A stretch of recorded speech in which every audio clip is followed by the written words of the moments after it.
말 참 쉽게 한다 이야기 많이 들어보셨습니까? 무슨 뜻인지 다들 잘 아실 것 같은데요. 우리는 이 말을 어떤 사람들한테 주로 씁니까? 책임지지도 못할 거면서 청산유수처럼 말하는 사람을 빗댈 때에 이 말을 사용하곤 하죠. 말 참 쉽게 하는 사람, 대표적으로 어떤 사람이 있죠? 정치인들 있죠, 그죠?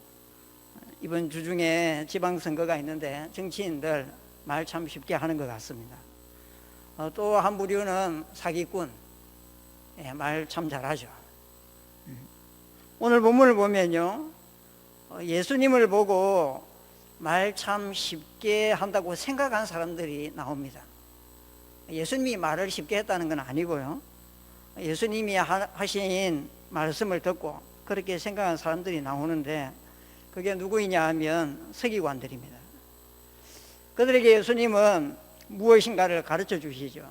예수님이 무엇을 가르쳐 주셨는지, 그것을 통해서 또 지금 이 시대 우리가 살아가고 있는데 우리에게 적용할 바가 무엇인지 함께 생각해 보면 좋을 것 같습니다.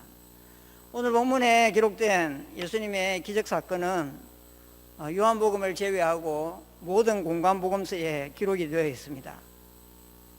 마가복음 2장에 기록이 되어 있고 누가복음 5장에 기록이 나옵니다.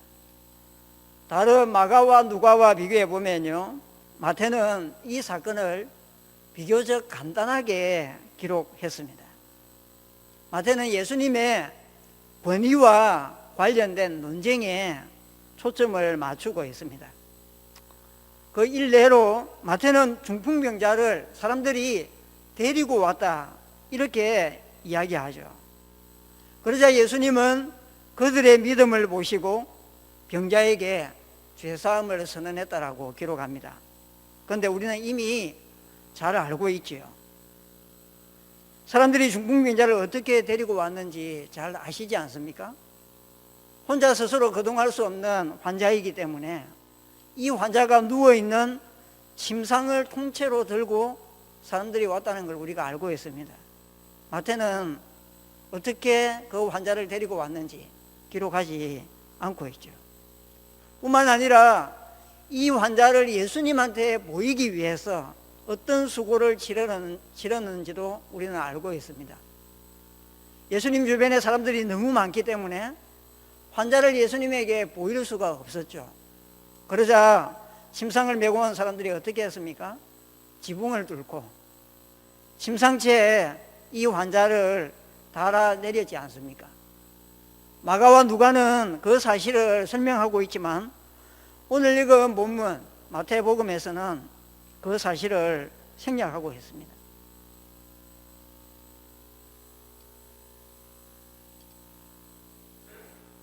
이런 일련의 과정을 예수님이 어떻게 평가하고 있느냐 하면요, 믿음의 행동으로 보고 계시죠.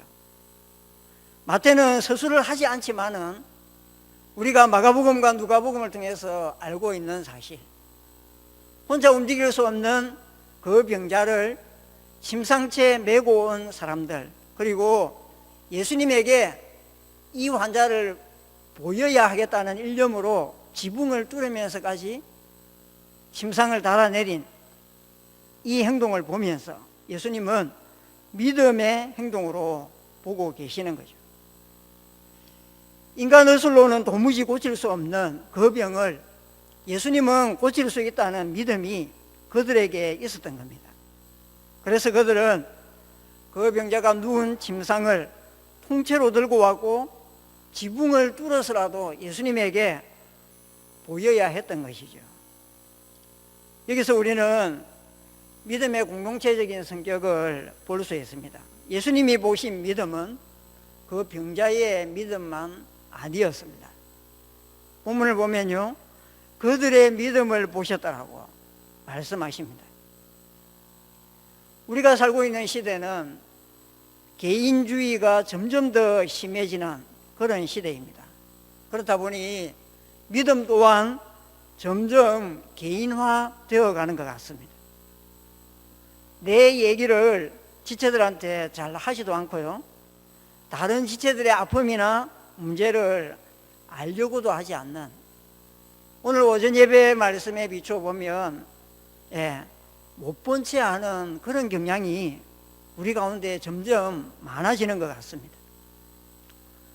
웬만한 문제는요, 내 믿음으로 내가 기도해서 해결해야 한다는 생각이 만연해 가고 있는 것 같습니다. 물론 전부가 그렇다는 건 아닙니다.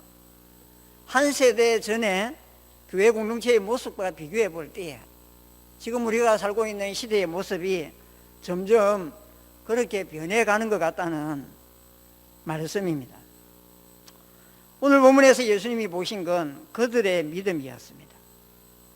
공동체적인 믿음을 말씀하시는 것이죠. 마태복음에 보면요, 심지어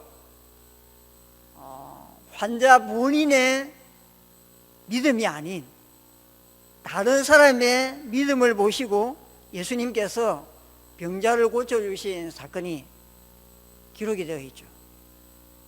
오늘 본문은 그들의 믿음이라고 이야기하는데 여기에 침상에 누인 채로 실려온 이 병자의 믿음이 포함되는지 포함되지 않는지는 본문이 밝혀주지 않습니다. 각자가 추측해 볼 수밖에 없는 것이죠. 그렇지만 여러분이 익히 잘 알고 있는 사건, 백부장의 하인, 예수님이 고쳐주신 사건을 떠올려 보십시오. 그 사건에서는 분명히 백부장의 믿음을 보고 예수님께서 그의 종을 고쳐주셨다고 말씀하고 있죠. 또한 가나안 여인의 딸 사건도 떠올려 보십시오. 예수님이 자녀의 떡을 개들에게 주는 게 마땅치 않다라는 수모를 주었는데도 불구하고 부스러기 은혜를 구하는 그 여인의 믿음을 보고 예수님은 그 여자의 딸을 고쳐주셨죠. 믿음은 개인적인 성향이 있지만은 믿음의 공동체적인 성격도 있다는 걸 우리에게 알려줍니다. 여러분, 우리도 비슷한 경험을 하지 않습니까? 중병에 걸린 환우가 있을 때에 환우 본인은 병원 의사의 이야기를 듣고 자기 병에 대해서 자포자기할 수 있습니다. 하나님이 내 병을 고쳐주실 거라는 믿음을 갖지 못하고 이제 하나님이 부르실 날만 기다리며 세월을 보낼 수 있습니다. 그렇지만 믿음의 공동체, 교회가 믿음으로 합심해서 기도할 때 하나님은 종종 환자 본인이 믿음이 없는데도 불구하고 그 환자의 병을 고쳐주시는 그런 경우가 종종 있습니다. 저도 대학 시절에 비슷한 경험을 했는데요. 대학 시절에 제가 중병에 걸렸다는 건 아닙니다. 처음에 입학했던 학과 적성에 맞지 않아서 재수를 결심하고 휴학을 했던 시절이 있습니다. 그때 저희 어머님으로부터 모든 경제적인 지원이 이제 중단이 되었어요. 이러지도 못하고 저러지도 못하는 막막한 상황 가운데에서 사실 그 위기를 어떻게 해야 될지 저로서는 답도 없고 기도할 힘도 없는 그런 상황이었는데 공동체의 지체들이 기도하고 또 교회에 있는 지체들이 기도함으로써 그 문제가 해결되었던 그런 경험이 있습니다. 예수님은 그들의 믿음을 보시고 중풍병자에게 말씀하시죠. 무엇이라고 말씀합니까? 2절을 보면요, 작은 자야 안심하라, 내 죄 사함을 받았다, 이렇게 말씀하시면 예수님의 이 말씀은 약간 의외이지 않습니까? 왜냐하면 이 병자 그리고 병자를 데리고 온 사람들에게 더 시급한 건 무엇이었습니까? 병자의 병이 낫는 것입니다. 그런데도 예수님은 뜬금없이 죄사함을 선언하고 계십니다. 예수님이 그들이 가지고 있는 소원이 무엇인지 몰랐을 리 만무합니다. 그런데도 예수님은 죄사함을 먼저 선언하고 계십니다. 이유가 무엇일까요? 궁극적인 이유는 6절에서 예수님이 밝히고 계시죠. 인자가 세상에서 죄를 사하는 권능이 있음을, 권세가 있음을 너희에게 알게 하기 위해서다 말씀하십니다. 하지만 이것 말고 또 다른 이유가 있습니다. 그게 뭐냐 하면 당시 유대인들이 갖고 있던 생각 때문입니다. 당시 유대인들은 어떤 생각을 갖고 있었느냐 하면 질병이 죄의 결과라고 받아들이고 있었습니다. 그래서 예수님은 그 병자를 먼저 안심시키시고 죄사함을 먼저 선언하신 것이죠. 여러분, 어떤 이제 병의 증세가 있으면 병원에 가면 의사가 병인을 설명하잖아요. 이 병이 왜 생겼는지. 세균일 수도 있고요, 바이러스일 수도 있습니다. 당시 유대인들은 질병의 원인이 죄에 있다고 생각했던 것이죠. 그래서 예수님은 먼저 죄사함을 선언하고 계십니다. 그러자 난리가 났습니다. 어떤 난리가 났습니까? 서기관들이 속으로 무슨 생각을 합니까? 이 예수가 신성을 못 오겠다 생각을 한 것이죠. 예수님의 이 말씀을 신성 모독죄로 생각한 이유는요, 마태가 밝히지 않는데 마가와 누가는 분명하게 밝히죠. 하나님 외에 죄를 사는 사람은 없다는 겁니다. 하나님 외에 누가 죄를 사하겠느냐? 죄를 사하는 권세는 오직 하나님에게만 있는데 예수님이 죄사함을 선언하고 있으니까 이들이 보기에는 신성 모독이었던 것이죠. 이렇게 생각하는 서기관들을 향해 예수님이 질문을 던집니다. 어떤 질문을 던집니까? 5절을 보면요, 두 가지를 말씀하시면서 둘 중에 어느 게 더 쉽겠느냐 질문하십니다. 너희의 죄가 사해졌다라고 하는 말과 일어나 침상을 가지고 집으로 걸어가라고 하는 말 중에 어느 것이 더 쉽겠느냐 질문하셨어요. 예수님의 기대는 무엇일까요? 서기관들이 둘 중에 어느 게 더 쉽다고 생각하기를 기대하셨을까요? 여러분들은 어느 게 더 쉽다고 생각하십니까? 손을 한번 들어볼까요? 죄가 사해졌다라고 하는 말과 일어나 침상을 가지고 걸어가라고 하는 말 둘 중에 어느 게 더 쉬울까? 자, 죄가 사해졌다는 말이 쉽다. 손 들어보세요. 예. 일어나 침상을 가지고 걸어가라는 말이 더 쉽다고 생각하는 분, 손 들어보세요. 예, 후자가 더 많은데요. 예수님의 비교의 포인트는 말에 있습니다. 말. 그러면 어느 것이 더 쉬우냐 하면요, 죄가 사해졌다라고 말하는 게 더 쉽습니다. 왜냐하면요, 말을 내뱉고 그 말이 실제 일어났는지 일어나지 않았는지 가시적인 결과가 체크되지 않기 때문에 그냥 말하면 되는 거예요. 그런데 일어나 침상을 가지고 걸어가라고 하는 말은요, 말하고 중풍병자가 일어나서 걸어가지 않으면요, 완전 개망신 당하는 겁니다. 물론 예수님이 정치인과는 다르죠. 아니면 말고 뭐 이런 이야기를 하는 분은 아닙니다.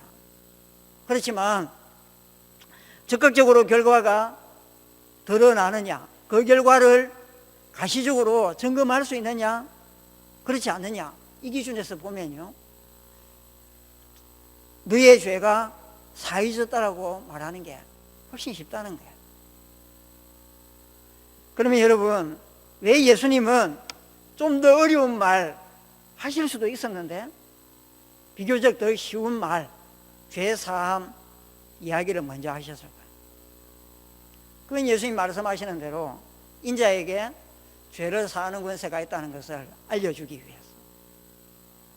그리고 유대인들의 보편적인 이해에 기초해서 질병이 죄의 결과라고 생각하고 있기 때문에 그걸 일부러 언급해 주신 겁니다. 너의 죄가 사해졌다라고 말씀하시지 않고 어쩌면 그 병자와 병자를 메고 온 사람들이 간절히 바라고 있는 그 소원을 먼저 들어줄 수도 있었어요. 일어나 침상을 가지고 걸어가라 먼저 말씀하실 수도 있었지만 그렇게 하시지 않은 것이죠. 더 쉬운 말부터 던지시고, 그리고 어쩌면 결과를 책임져야 되나, 사람들이 결과를 눈으로 볼 수 있는 그 말을 하고 계시는 것이죠.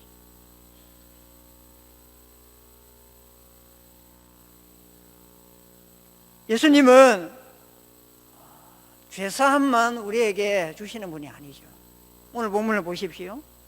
너의 죄가 사해졌다라고 선언하는 것에서 예수님은 거치지 않으셨습니다.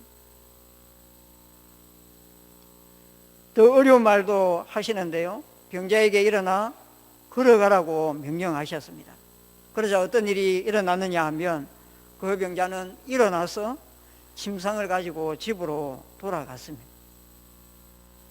예수님한테 올 때에는 사람들 도움 없이는 혼자 움직일 수 없는 사람이었습니다. 그런데 돌아갈 때에는 병이 나와서 자기 혼자 힘으로 걸어가게 된 것이죠. 병이 나와서 뿐만 아니라 이 사람은 예수님으로 말미암아 죄사함의 은혜까지 누리게 되었습니다. 이 광경을 본 무리들의 반응이 어떠합니까? 두려워하며 이런 권능을 사람에게 주신 하나님께 영광을 돌렸다라고 기록하고 있습니다. 무리들은 분명히 벌떡 일어나서 집으로 돌아가는 이 중풍병자를 보면서 이 병자의 죄가 사해졌다는 것을 알았을 것입니다. 그들의 보편적인 생각에 기초해서, 그리고 예수님이 언급하신 그 말씀에 기초해서 죄가 사해졌다는 것을 알았을 것입니다. 사랑하는 성도 여러분, 여러분은 예수님을 어떤 분으로 알고 계십니까? 어떤 분으로 믿고 계십니까? 8절을 보면 이 놀라운 기적을 목격한 무리들의 반응이 나오는데요. 이런 권능을 사람에게 주신 하나님께 영광을 돌렸다라고 밝히고 있습니다. 무엇을 보여줍니까? 이들의 이해는 여전히 예수님을 사람으로 생각했다는 겁니다. 그런데 저와 여러분들은 다르잖아요. 죄를 사하는 권세를 가지신 예수님, 그리고 우리의 현실적인 필요와 어려움들을 해결해 주시는 예수님, 그분이 하나님이시라는 것까지도 알고 계시잖아요. 그런 믿음을 하나님이 우리 마음 가운데 주셨지 않습니까? 예수님을 우리의 죄를 사해 주시는 분, 또 우리의 현실 세계에서 겪고 있는 어려운 문제를 해결해 주시는 하나님으로 알고 믿는다는 것, 이거 자체가 큰 은혜입니다. 그러면 이 은혜를 받은 저와 여러분들 무엇을 해야 할 것 같습니까? 이거 감사하고 하나님께 찬양하며 신앙생활 하는 것도 중요합니다. 그렇지만 오늘 본문에 비추어 보면요, 이런 은혜를 알고 있는 저와 여러분들은요, 이 중풍병자를 메고 온 사람들이 되어야 하는 것이죠. 현실적인 다양한 필요를 가지고 있는 사람, 그리고 죄책감에 빠져 괴로워하는 사람들, 이런 사람들을 외면치 않는 예수님에게 데리고 와야 합니다. 오전 말씀과 연결되는 부분들이 있죠. 못 본 채 하지 말고.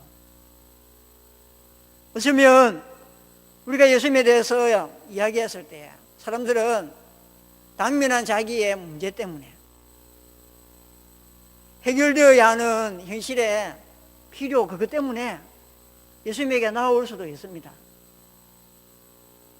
오늘 본문에 중풍병자와 그 병자를 메고 온 사람들처럼. 그런데 문제될 것이 없습니다. 그런 필요 때문에, 그런 소원 때문에 나오더라도 예수님은요, 예수님 당신에게 있는 죄사함의 권세를 알려주시고 또 믿는 믿음을 그 사람에게 허락해 주실 수 있기 때문이죠. 어떤 동기로 어떤 소원을 가지고 나오느냐, 그것까지 우리가 계산하지 마시고 예수님만이 우리의 죄를 해결해 주시는 유일한 분이시고, 그리고 현실적인 모든 비리와 문제를 해결해 주실 수 있는 분이라는 믿음을 가지고